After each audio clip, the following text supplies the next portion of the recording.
Sehingga ini adalah realitas sebagaimana dialami oleh sahabat Tom Lembong.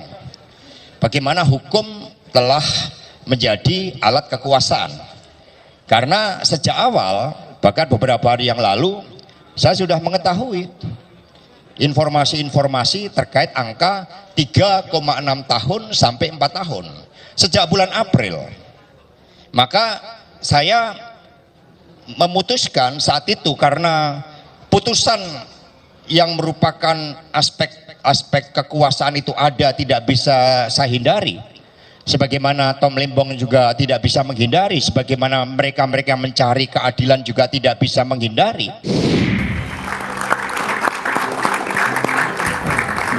Itu adalah pernyataan dari Sekjen PDI Perjuangan Hasto Kristianto. Bang Ruhut, layakkah kemudian Hasto dan Tom Lembong itu dihukum, dan sebaiknya apakah mereka keduanya harus melawan sebetulnya? Dan memang sudah melawan karena Lembong kan sudah banding ya. Tapi Hasto masih dalam tenggang waktu ya, masih dipikir-pikir ya. Karena memang untuk putusan secara formil, untuk melawan putusan kita upaya hukum, namanya banding ya. Nah kalau kembali tadi apa yang saya katakan judicial caprice itu ya, dan yang saya bandingkan dengan kasus Air Darsono ada kemiripan. Dan memang ketika zaman Orde Baru memang sangat politis kan, karena yang disebut dengan rule by law itu. Nah, oleh karena itu saya khawatir tentang judicial caprice ini. Nah, saya tidak mens rea itu kan sudah di dalam. Saya bisa mundur lagi ke belakang. Nah, kalau kita lihat faktanya khususnya Lembong ya, kalau kita lihat faktanya itu banyak di ranah hukum administrasi, bukan di dalam ranah hukum pidana. Bedanya secara sederhana begini, kalau hukum pidana itu dari awal memang pidana. Ini kan yang berkaitan dengan administrasi negara, yaitu mengimpor gula kan tadi yang dikatakan bahwa ada beberapa lagi. Jadi dengan kata lain, kaidah hukumnya itu ada pada ranah hukum administrasi negara. Makanya di dalam hukum pidana ada namanya hukum administrasi negara bersanksi pidana. Nah oleh karena itu yang mau menyelesaikan itu bukan hukum pidana dalam hal ini tipikor, tapi hukum administrasi negara di mana juga di sana ada sanksi pidananya. Nah jadi dengan kata lain dari awal ini sudah salah masuk kamar, sudah salah masuk pintu. Jadi seleksinya dari awal itu sudah salah. Dan hukum administrasi negara harus dipakai untuk menyelesaikan. Makanya ada istilah the last resort pidana itu atau ultimum remedium. Nah ini sekarang dari awal dia dipakai hukum pidana dan itu korupsi. Jadi aneh. Nah itulah sebabnya maka yang mens rea nggak ada. Tadi muncul lagi yang aneh-aneh kapitalis dan lain sebagainya. Jadi kesana kemari nggak jelas. Nggak jelas ya? Itu nggak jelas. Nah oleh karena itu akibatnya adalah karena ini kan di publik secara luas bisa tidak percaya pada proses peradilan itu seketika yang disebut dalam studi hukum acara pidana dan kriminologi itu judicial caprice. Jadi ke depan ini saya kira ini penting diperhatikan. Bahaya ya? Bahaya. Oke, baik. Bung Jayadi, jika memang ada motif politik di balik kasus Hasto dan Tom, siapa yang mendapatkan keuntungan sebetulnya? Kalau kita bicara motif politik itu kan bisa dua ya minimal.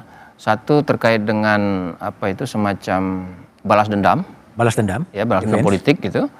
Yang kedua perebutan kekuasaan ya, perebutan pengaruh gitu. Misalnya begini,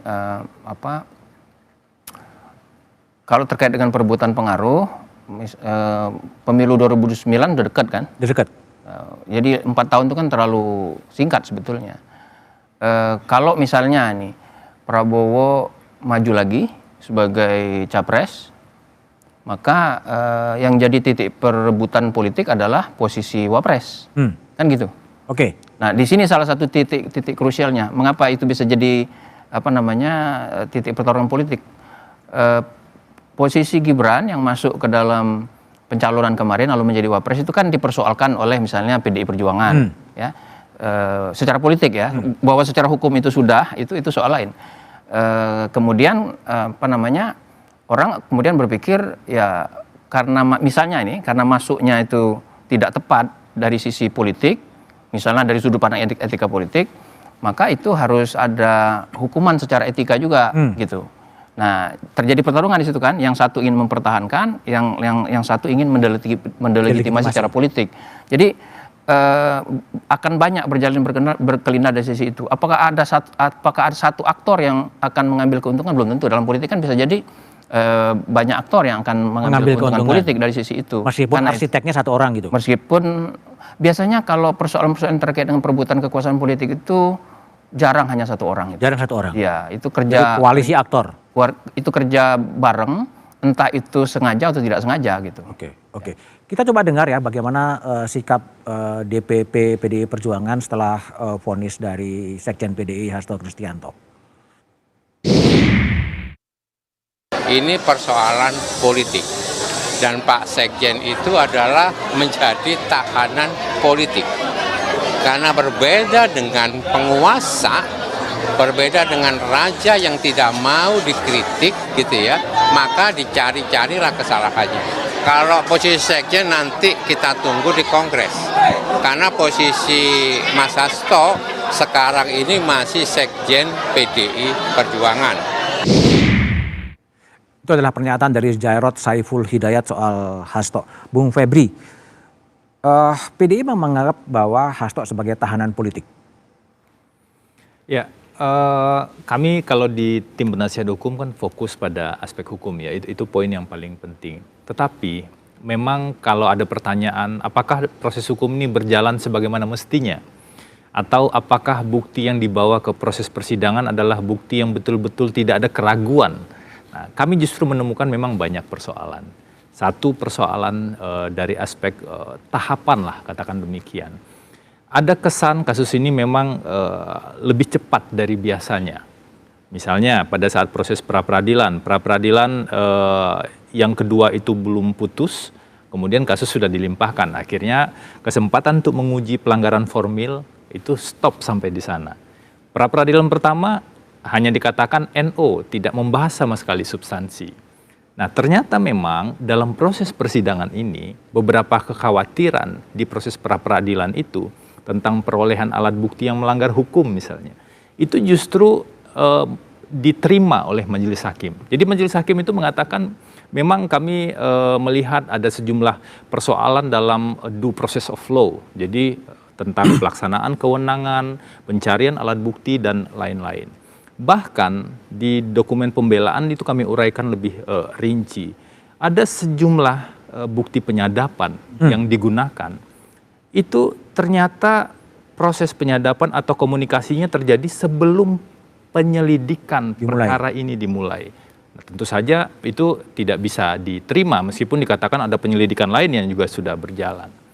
Yang kedua, itu kami tuangkan secara jelas.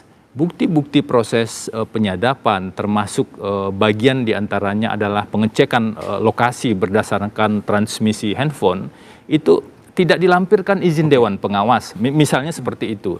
Dan juga ada perolehan alat bukti yang penyadapan diam-diam atau perekaman diam-diam oleh pihak lain. Itu dijadikan bukti dalam proses persidangan ini dan kami bersyukur. Artinya banyak problem lah ya. Ada banyak problem dan juga kami melihat ada persoalan mendasar misalnya dalam putusan suap. Jadi Pak Hasto ini kan dinyatakan tidak terbukti untuk dakwaan pertama. Obstruction of justice tidak terbukti. Dakwaan kedua terbukti terkait dengan pemberian suap. Setelah kami baca secara lebih rinci, bukti bahwa Pak Hasto terlibat yang digunakan oleh majelis hakim itu sebenarnya bisa dikatakan hanya bukti petunjuk saja. Bukti petunjuk, Jadi tidak sinkron dengan bukti-bukti lain. Padahal kan disyaratkan di KUHP itu minimal 2 alat bukti ditambah keyakinan hakim. Bung Ari, apakah juga Tom Lembong juga merasa bahwa dia adalah korban sebuah tahanan politik sebenarnya? Ya, saya pertama tidak punya kompetensi untuk menilai itu. Tapi paling tidak kita melihat indikator. Sejak awal proses penyidikan, itu dimulai dari Juli 2023. Kita tahu bahwa kasus yang dibahas ini adalah kasus tahun 2015. Artinya peristiwanya 8 tahun yang lalu. Itu juga satu keganjilan. Satu. Lalu yang kedua, kenapa mesti memulainya dari Tom Lembong? Karena dari penyidikan itu dikatakan bahwa menteri yang dari zaman 2015 sampai zaman 2023. Kenapa tidak mulai dari belakangan? Atau mulai dari yang paling dekat saat ini? Itu juga pertanyaan-pertanyaan kita. Sehingga bisa Bang Hanan lebih tepat untuk menilai itu. Ada apa ini? Nah, lalu sampai pada proses persidangan. kita melihatnya juga. Proses persidangan kita melihat bahwa bagaimana perjalanan persidangan dari awal, ini perkara disidangkan tidak ada audit BPKP. Dia menghitung keuangan negaranya dari mana gitu. Nah, pada waktu proses kami pra peradilan, kami punya kesempatan untuk menguji itu. Jadi pada waktu dia ditetapkan sebagai tersangka, apakah dia sudah memiliki minimal 2 alat bukti tadi. Yang paling penting itu adalah audit BPKP. BPKP yang tidak ada ya? Ternyata itu tidak ada. Oke, baik. Memang banyak pertanyaan yang belum bisa dijawab dalam kasus Hasto dan Tom Lembong. Lalu bagaimana sebenarnya proyeksi penegakan hukum ke depan? Kita bahas setelah jeda berikut ini.